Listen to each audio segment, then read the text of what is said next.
তাণ্ডবের টিকিট নেই, শুভর নীলচক্র দেখতে বলছেন শাকিব খান। অপরদিকে ইনসাফে ন্যাড়া মাথার চঞ্চল সারপ্রাইজ ক্যামিওতে কি বলছেন দর্শক জানাবো আপনাদের। প্রথমেই আসা যাক শাকিব খানের কাছে।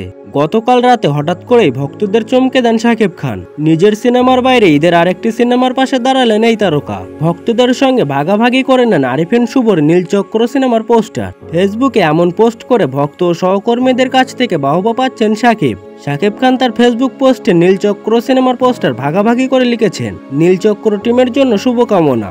এতে সামাজিক যোগাযোগ মাধ্যমে আলোচনার জন্ম হয়। শাকিবের প্রশংসায় অনেকেই লিখেছেন, এত বড় স্টার হয়ে মনে কোনো অহংকার নেই। কেউ আবার লিখেছেন, কিং খানের উপর ভালোবাসা আরো বেড়ে গেল। নীলচক্র সিনেমার অভিনেতা আরিফিন শুভ শাকিব খানের স্ট্যাটাসের নিচে কৃতজ্ঞতা প্রকাশ করে স্ট্যাটাসের জন্য ভালোবাসা জানিয়েছেন। ধন্যবাদ জানিয়েছেন অভিনেত্রী মন্দিরা চক্রবর্তী। সিনেমার পরিচালক মিঠু খানও কৃতজ্ঞতা প্রকাশ করেছেন। অপরদিকে ঈদে মুক্তিপ্রাপ্ত 6টি ছবির মধ্যে অন্যতম আলোচিত ছবি হয়ে উঠেছে তাসনিয়া ফারিন ও শরীফুল রাজ অভিনীত ইনসাফ। শুরু থেকেই সিনেমাটি নিয়ে দর্শকদের কৌতূহল ছিল তুঙ্গে। তবে হলে গিয়ে দর্শকরা যে চমক পেয়েছেন তা একেবারে অনাকাঙ্ক্ষিত।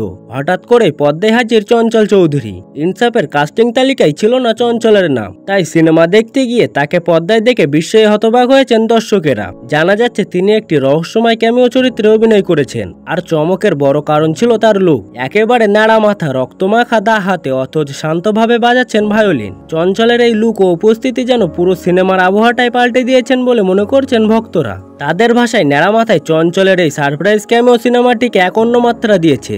চঞ্চল চৌধুরীর রহস্যময় চরিত্রের প্রতি দর্শকদের আগ্রহ নতুন কিছু নয়। আগেও কারাগার ওয়েব সিরিজে রহস্যময় চরিত্রে অভিনয় করে ব্যাপক সাড়া ফেলেছিলেন। সেই ধারাবাহিকতায় ইনসাফে তার এই নতুন অবতারে আবারও তিনি প্রমাণ করলেন তিনি চমক দিতে জানেন।